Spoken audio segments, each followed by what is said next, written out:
नमस्कार, जय श्री राम। स्वागत है पुनः आप सभी का आपके इस प्रिय चैनल पर।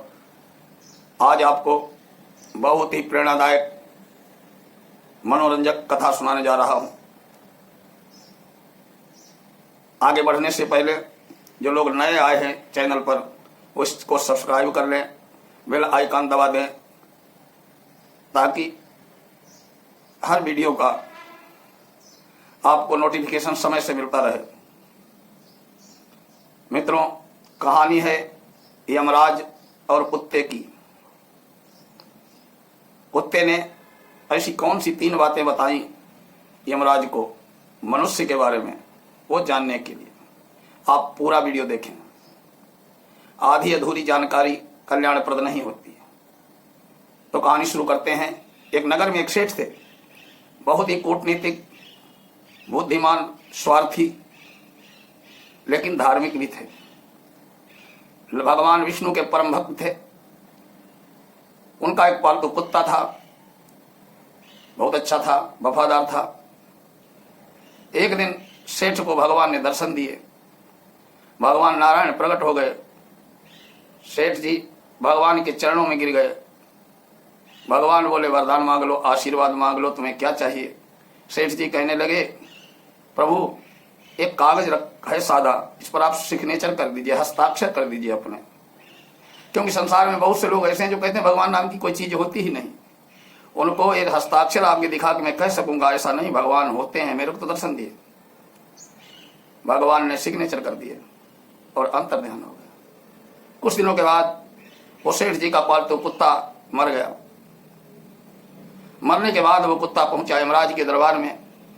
यमराज ने उसका बही खाता देखा।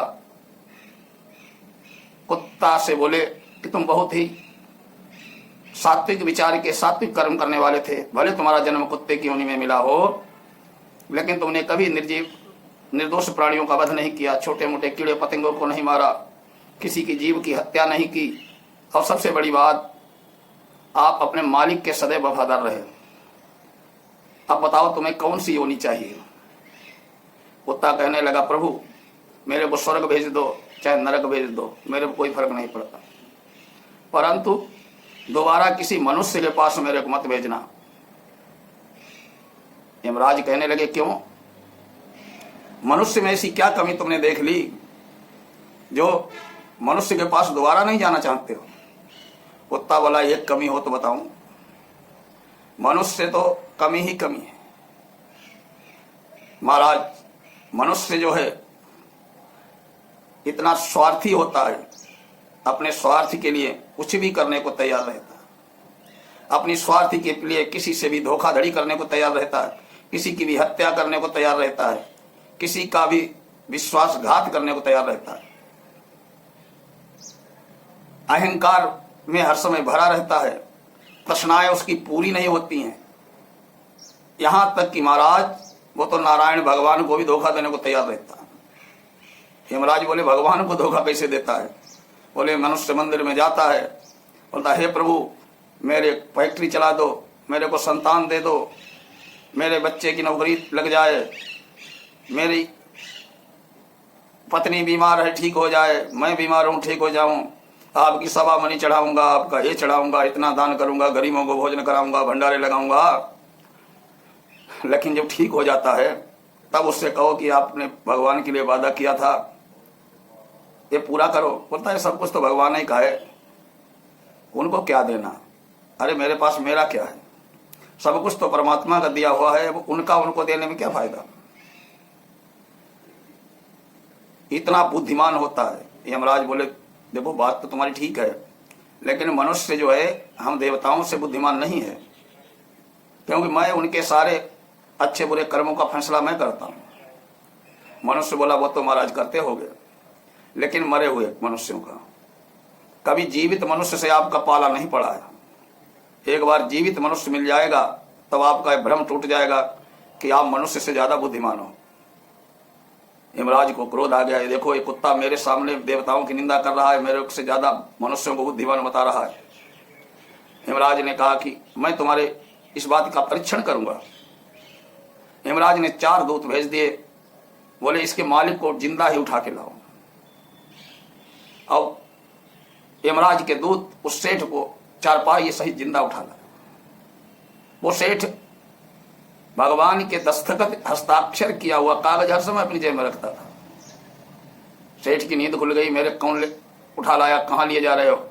यमराज के दूत बोले, हम सब यमदूत हैं, तुम्हारे कुत्ते ने बताया है कि मनुष्य ज्यादा चालाक होता है, ज्यादा बुद्धिमान होता है, उसी का परीक्षण करने के लिए मैं तुम्हें लिए चल रहा हूं। अगर तुम फेल हो गए तो जो कुत्ता तुम्हारा पालतू था वो नरक में डाल दिया जाएगा। सेठ न्यू आंख बंद करके लेट गया चारपाई। जाके यमराज के दरबार में उसकी चारपाई रख दी गई। सेठ उठ के बैठ गया। यमराज के सामने देखा तो खड़ा हो गया। यमराज हंसने लगे, बोला यही मरा सा मरियल मनुष्य है, यही बुद्धिमान है। सेठ कुछ नहीं बोला। उसने वो कागज निकाल के यमराज को दे दिया। कागज पढ़ते ही यमराज खड़े हो गए अपने आसन से और उस सेठ के चरणों में बैठ गए। सेठ को अपने सिंहासन पर बिठा दिया और यमलोक का यमराज बना दिया। सेठ ने यमराज की ड्यूटी चौकीदार के रूप में लगा दी, पहरेदार बना दिया। सेठ ने क्या काम किया, जितने सारी व्यवस्थाएं बदलनी यमलोक की, जो लोग नरक में थे उन सबको निकाल के स्वर्ग में भेज दिया। सेठ सोचने लगा कि मेरे को मरने के बाद तो यहीं आना है, इसलिए हो सकता है मैं भी इसी नरक में जाऊं। तो उसने नरक का दरवाजा ही बंद करा दिया। अब जो आए सब स्वर्ग, जो आए सब स्वर्ग को जा रहे थे। स्वर्ग में भीड़ हो गई। देवता सोचने लगे ये क्या हो गया, परेशान हो गए। वो सारे रोते हुए नारायण के पास गए। इधर कुत्ते ने जाकर के सेठ से पूछा, महाराज लाला जी आपने क्या कर दिया, आप यमराज कैसे बन गए? मैं तो बड़ा भाग्यशाली हूं, जन्म में जब तक कुत्ते के शरीर में रहा आपका सेवक रहा, मैं तो यहाँ भी आपका सेवक हूँ और यहीं मेरी आपकी पुरानी जान पहचान है, तो मैं तो यहाँ पर मेरे अधिकार भी ज्यादा रहेंगे।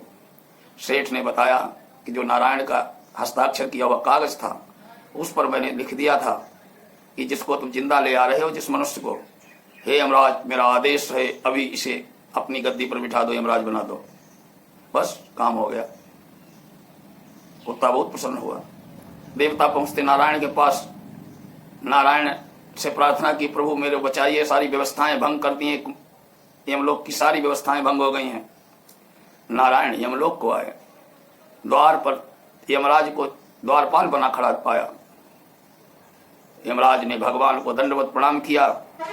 भगवान पूछने लगे ये क्या है, तुम यहाँ चौकीदारी कर रहे हो, तुम्हारी गद्दी पर कौन है?